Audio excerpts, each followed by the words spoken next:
The last thing I expected was to find my baby photo cut in half.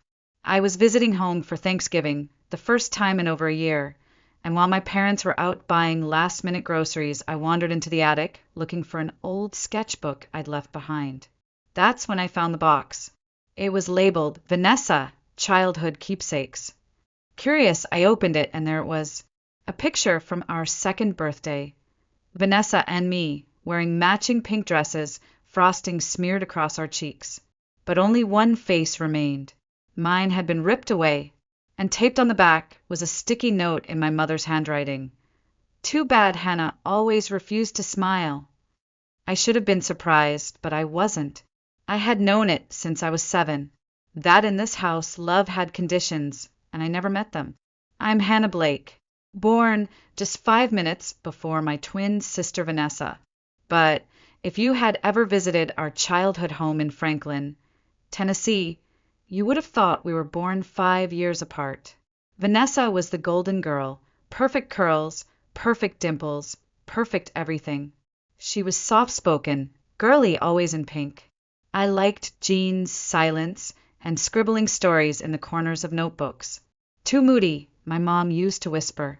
Too much like her father's side. Vanessa got the new dresses, the ballet classes, the sparkling birthday parties with ponies and face painting. I got hand-me-downs, library cards, and the job of picking up wrapping paper afterward. Every time I asked why, the answer was always the same. Because you're older, Hannah. You need to be more responsible. But the only thing I seemed responsible for was being invisible. There was one time, our 7th birthday, Vanessa had an outdoor party, complete with a 3-tier cake and a Polaroid camera. I was asked to take photos. Not be in them, take them. When I asked why I didn't have any presents with my name on them, my mom gave me a look so casual it burned. You never said what you wanted, she said. Vanessa's just easier to shop for. It wasn't just birthdays. At dinner, she got the best portions. When she spilled her juice, I was scolded for not watching her. When she broke a vase, I was grounded for setting a bad example. If she earned a B+, the whole neighborhood heard about it. If I got an A, my mom nodded once and changed the subject. Once, I brought home a school art award. My father took one glance at the certificate and said, "You're already good. You don't need praise." It was meant to be comforting, but it felt like someone closing a door I wasn't allowed to open. The only person who ever looked at me and truly saw me was my grandmother, Estelle. She was the first to hand me a paintbrush, the first to keep my drawings on her fridge. When I got sad, she'd give me butter cookies and say, "You're like me, Hannah. People overlook you at first, but once they see you, they can't look away." That sentence became my shield. I didn't expect birthday gifts anymore. I didn't expect applause. I just kept drawing, kept learning how to sew up my own clothes while Vanessa and Mom went shopping every Saturday.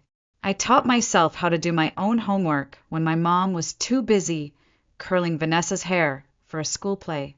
I stopped crying when Mom said, "Why do you always look so sullen? Can't you be more like your sister?"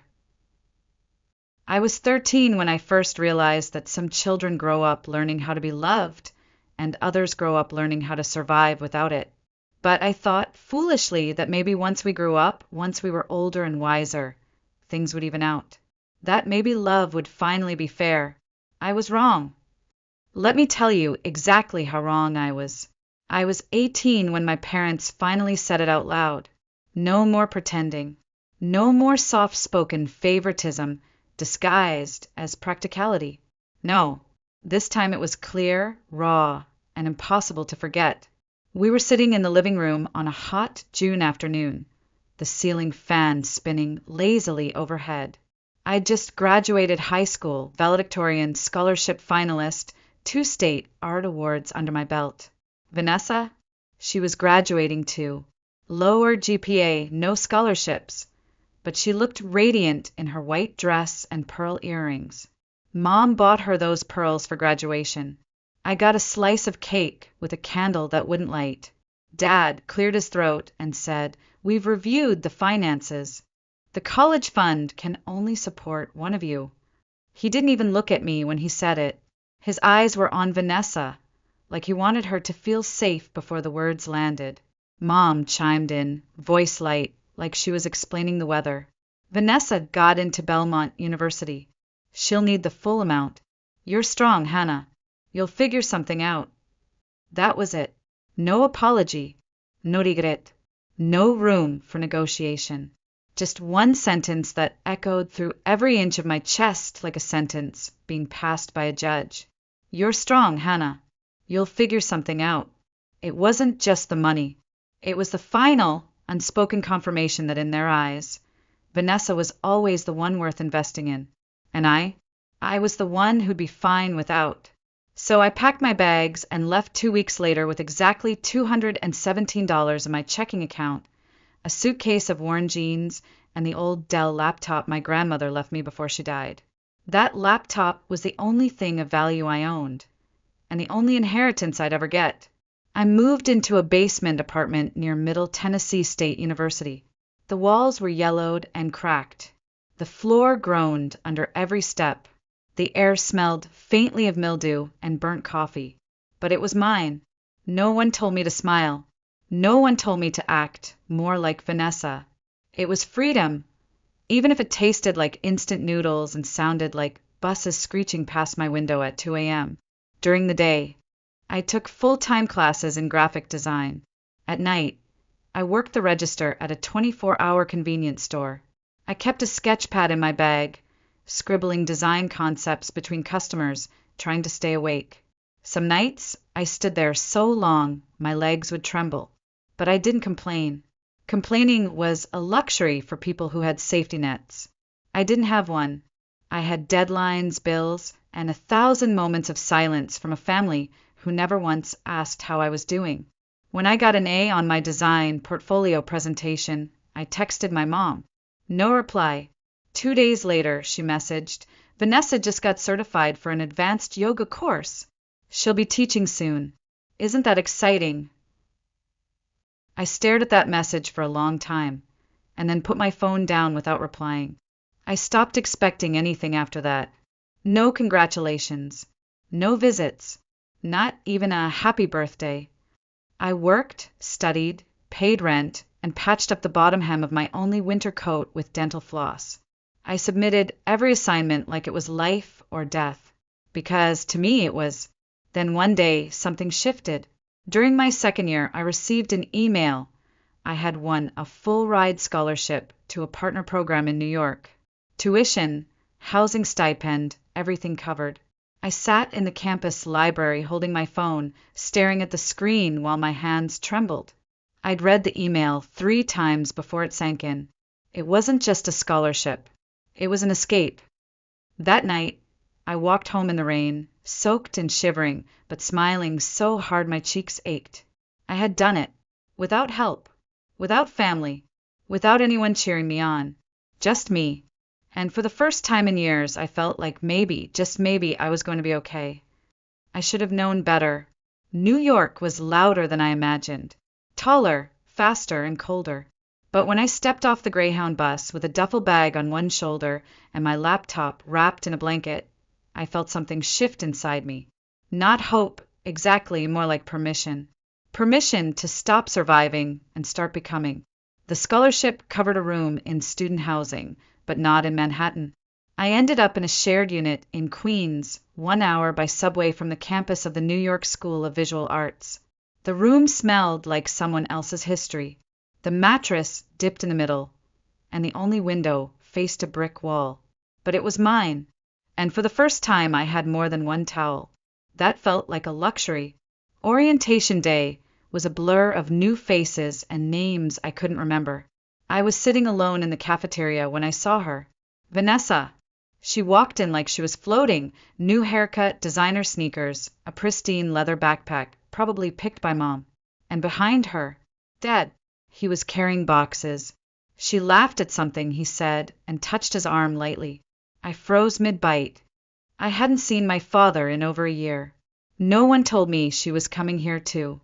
I found out later she had transferred to the marketing communication department.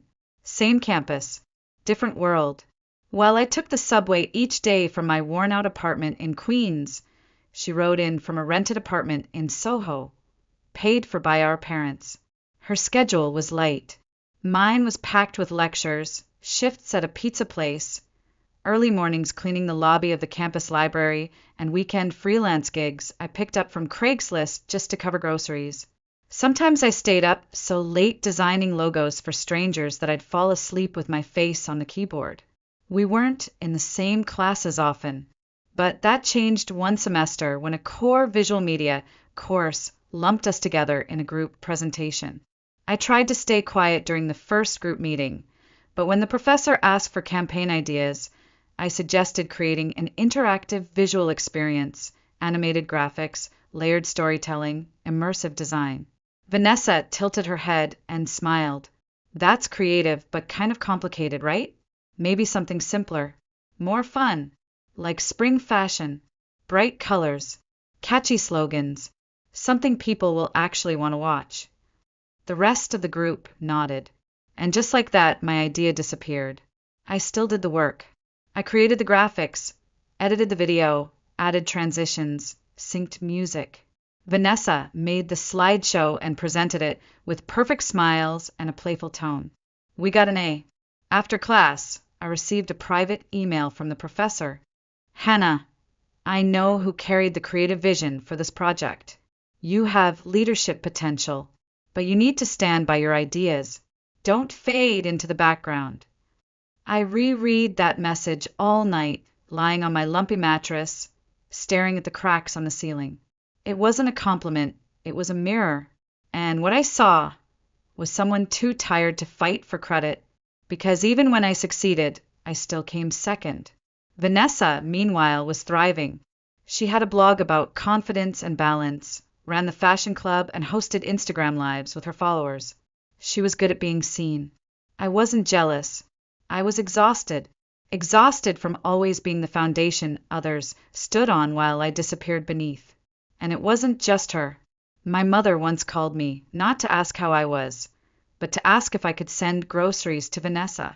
She's been so busy lately, poor thing. That night, I stood in my tiny kitchen, staring at a 49-cent pack of ramen, and wondered if my family even knew I still existed. Maybe I was the strong one. Maybe that's why they never thought to ask if I needed anything. But strength isn't the same as invincibility. And being forgotten doesn't mean you stop feeling. It just means you stop asking to be remembered.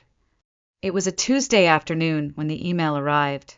I was working my shift at the creative agency that had accepted me as a design intern. Low pay, long hours, but real projects. Real validation.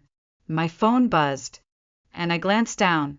The subject line read, "Congratulations, Benjamin Ford Fellowship Award." I froze. Then read it again, and again. The Benjamin Ford was more than just a scholarship. It was one of the most competitive fellowships in the country, awarded to 5 students nationwide for excellence in creative communication and leadership. It covered tuition, housing, a 3-month internship abroad, everything. My fingers trembled as I scrolled. I had done it. Me, Hannah Blake, the invisible twin. The backup plan, the strong one who didn't need help. I wanted to scream, to run, to tell someone, but no one was there. My roommates were out. My coworkers were buried in their screens. So I did what I always did when something big happened. I texted my mother. I kept it simple. Mom, I got the Benjamin Ford. Full fellowship. Only 5 selected nationwide. I'm one of them. I stared at the screen for 11 minutes. Then the message marked as seen. 30 minutes later, she replied. Oh, really? I'm cooking right now. I'll tell Vanessa to call you later. She just hit 20,000 views on her new makeup tutorial. I sat there in the break room, surrounded by the soft humming of vending machines and microwave beeps, reading that message over and over. My fingers curled around my phone like it might break. I didn't cry. I didn't scream. I just laughed. That dry, hollow kind of laugh that fills the room with silence. Vanessa never called. No one asked how much the scholarship was worth. No one asked where I'd be going. No one asked what it had taken for me to get here. Every sleepless night, every unpaid freelance job, every missed meal. I didn't even bother telling them about the award ceremony in New York, about the hotel reservation they paid for, the plane ticket, the invitation printed on thick, embossed cardstock that I held like it weighed more than gold. The night before the ceremony, I sat on the windowsill of my tiny room in Queens, knees pulled to my chest, holding that invitation like it was a letter from another world. For the first time, I didn't want to show it to them. I wanted to show it to her, my grandmother. So I did. I opened my phone, pulled up her old number, the one I hadn't deleted even though it no longer rang, and sent a message I knew no one would read. Grandma, I did it. You once said the world would see me. Today it did. The next evening, I walked into a ballroom filled with soft music and sparkling lights. The announcer called my name, and the room stood to applaud. Cameras flashed. Executives from media companies shook my hand. I gave a short speech I had practiced for weeks, and no one from my family saw a second of it. And yet, I felt full. Not because they weren't there, but because I had finally stopped needing them to be. Backstage, a woman approached me. Jacqueline Myers, creative director of Forge Creative Group. I had admired her work since high school. She extended her hand and said, I've read your file. You don't just have talent, you have grit. We'd like to offer you a spot in our mentorship program. Living expenses covered. No distractions. Just you and your future. I didn't know what to say, so I said the only thing I could. Thank you. That night, walking back to the hotel under the city lights, I didn't feel victorious. I felt steady, like I had finally landed somewhere that wasn't slipping out from under me. But even in that steadiness, a part of me still wondered, what else did they think I'd never be capable of? Because soon I'd find out. And this time, it involved an $850,000 house. It started with a letter from the bank. I'd just returned from my internship abroad, a 3-month program in the Netherlands that changed everything. I came back with a portfolio, a recommendation from Jacqueline Myers herself, and a quiet confidence I didn't recognize in the mirror. I'd moved into a tiny apartment in Brooklyn, furnished it with Craigslist finds and my own artwork. Life was finally mine. And then the letter arrived. A thick envelope, my full name on the front. Notification of change in property title 42, Magnolia Hill Drive, Franklin, Tennessee. That was my grandmother's house, the one with the wraparound porch and the kitchen that always smelled like cinnamon. The only place in my childhood where I felt safe. I called the bank. The woman on the other end explained, calmly, that the property had recently been transferred to a new sole owner, Vanessa Blake. She had filed paperwork to finalize the title in her name. Standard inheritance processing. But it's not hers, I said too calmly. My grandmother left that house to my father and me. I was co-named on the title after she passed. Nothing was ever finalized. There was a pause. Then the voice said, Ma'am, the deed had been submitted for final reassignment. Your signature is the only one missing to complete the transfer. I didn't hang up. I didn't speak. I just stared at the floor for a long, long time. So this was their plan. My parents had waited until I was away, until I was too far to question anything. Then they handed over the only piece of family legacy I had ever touched to Vanessa. No conversation, no explanation, just removed me from the picture. I took a deep breath and called my mother. She picked up on the third ring. Hannah, what a surprise. How was your trip? I skipped the small talk.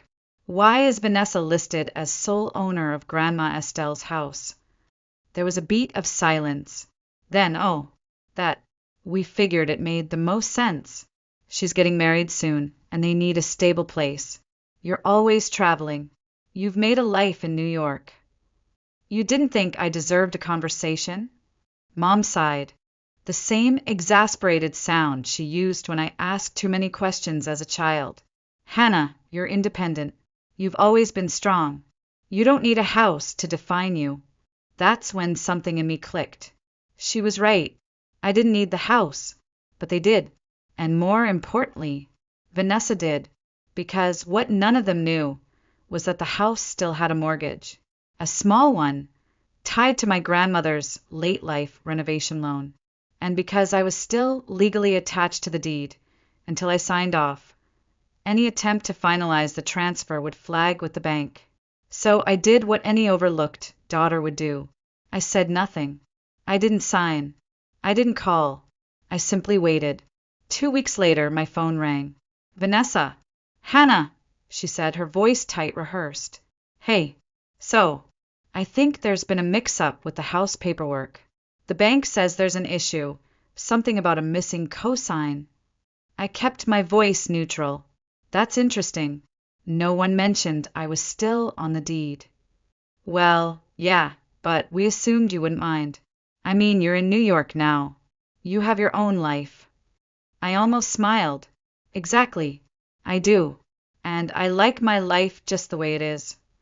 There was silence on the other end. Then a sharper tone. Hannah, this isn't fair. We already moved in. We're renovating. We're paying contractors. You should have waited. Hannah, please.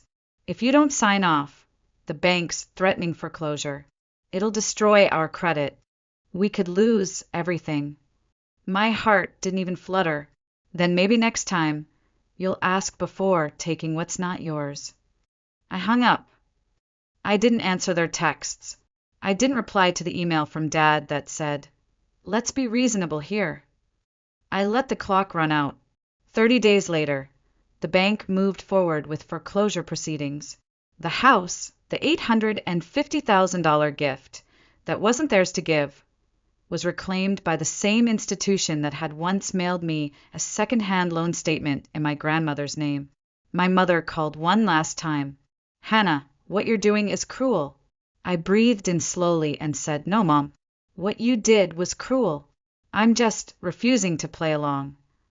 And for the first time in my life, silence felt like power. The day the foreclosure notice was nailed to the front door of 42 Magnolia Hill Drive, I was in a brainstorming session at Forge Creative's Midtown office, sipping coffee from a porcelain cup and sketching wireframes on a glass wall. I didn't know what happened. I didn't have to, because for once in my life, I didn't care. Vanessa sent me 3 texts that week. The first was panicked, filled with capital letters and accusations. The second was quieter.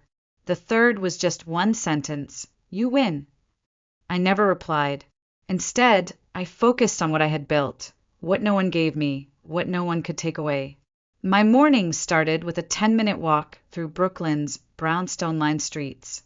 My nights ended in a tiny but warm apartment lit by fairy lights and cluttered with sketches, books, and the scent of eucalyptus.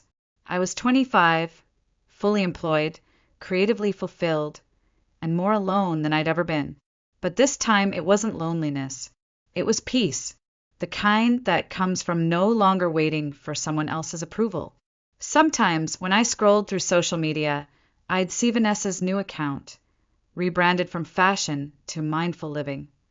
Pictures of houseplants and gratitude quotes. A single post about losing her home. Thousands of likes. "Stay strong, Queen," the comments read. I didn't feel spite. I didn't roll my eyes. I felt nothing. That's when I knew the healing was real. One day, an email arrived from Jacqueline Myers. She had recommended me for a national project, designing an interactive exhibit for the Museum of American Women in Leadership. I was stunned. The project was massive, high profile, the kind of job that could take my career to another level. I forwarded the email to my professor from New York SVA with the subject line, "Thought you might like this." He replied in 10 minutes, knew it was only a matter of time. "Proud of you." That evening, I stood at my kitchen window, watching the lights of Manhattan flicker in the distance, holding a glass of wine. I thought about what success used to mean to me.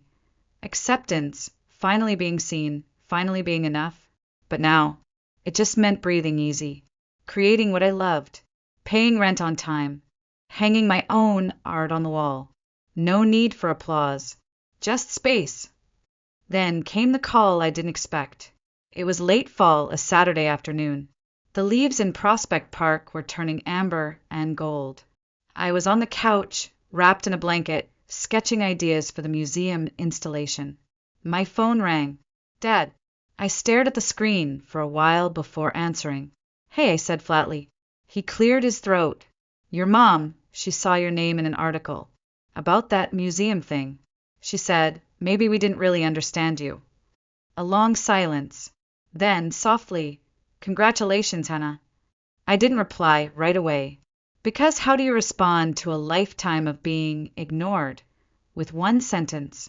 I thanked him, politely, then hung up. Not because I was angry, but because I had nothing left to say. 2 days later, Vanessa called.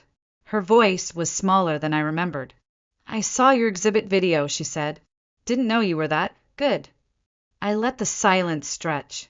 I'm sorry, she added, for everything.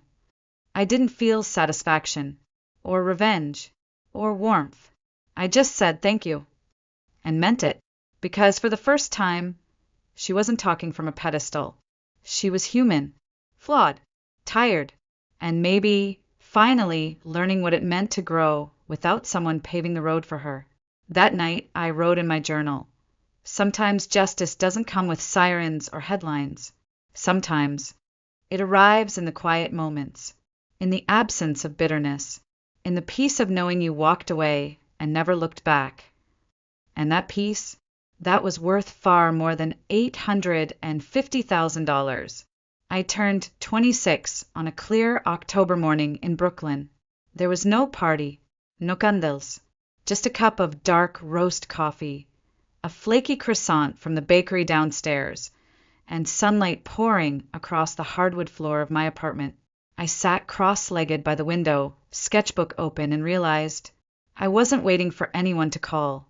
Not because I was bitter, because I didn't need it anymore. My mother did text, 3 hours late. Happy birthday. Hope you're well. No emojis. No questions. Just 5 words. I replied with a simple thank you. Vanessa messaged too. I saw a girl at the cafe reading about your exhibit. She said you were her favorite artist. Thought you'd want to know. That one made me pause. I smiled, not because it fixed anything, but because it didn't try to. The truth was, I didn't think about the past as much anymore. Not in anger, not even in sadness. More like a chapter one had finally turned, when I no longer needed to reread. I still called home sometimes, on holidays, birthdays, the occasional update about someone's health. Mom talked more now, usually about the weather or her garden. Dad stayed mostly silent. Vanessa would jump in with something about a class she was taking or a new podcast she liked. We never spoke about the house, or the years in between, and maybe that was for the best, because some wounds don't heal by picking at them. They just fade into soft scars, the kind you forget until a certain light hits. One Sunday afternoon, I took the subway to Central Park, sketchbook in hand. The leaves had begun to turn, and a violinist played somewhere nearby. I sat on a bench by the lake, watching people walk by, some with strollers, some holding hands, some alone like me. And for the first time in a long time, I didn't feel like I was missing anything. Not a house, not a family, not even closure. I had built something better, not grand or loud or Instagram perfect, but mine. My kitchen was small but warm, my bookshelf crooked but full. I had a plant I hadn't killed in over a year, friends who showed up without needing a reason, coworkers who valued my opinion, not my presence in someone else's shadow. And at the center of it all, me. Not Hannah, the older sister, not the strong one, not the responsible one, just Hannah. Sometimes I still thought about Magnolia Hill Drive, the creaking steps, the porch swing, the cinnamon smell in Grandma Estelle's kitchen. But I didn't miss it, because I understood something now. That place never really belonged to me. It was built on the illusion that love could be measured by duty. That silence meant strength. That being ignored was a sign of resilience. But love, real love, asks, waits, sees you, and I had finally found that. Not from them. from me. That evening, I hung a new frame on my living room wall. Not a diploma, not an award, just a quote, hand-lettered on thick cream paper. You are enough. Always were. Always will be. Every time I come home late, every time doubt creeps in, every time I catch myself remembering that old life, I look at that wall, and I remember. I wasn't born into a perfect home, but I learned how to build one with effort, boundaries, and a heart that no longer begs to be seen.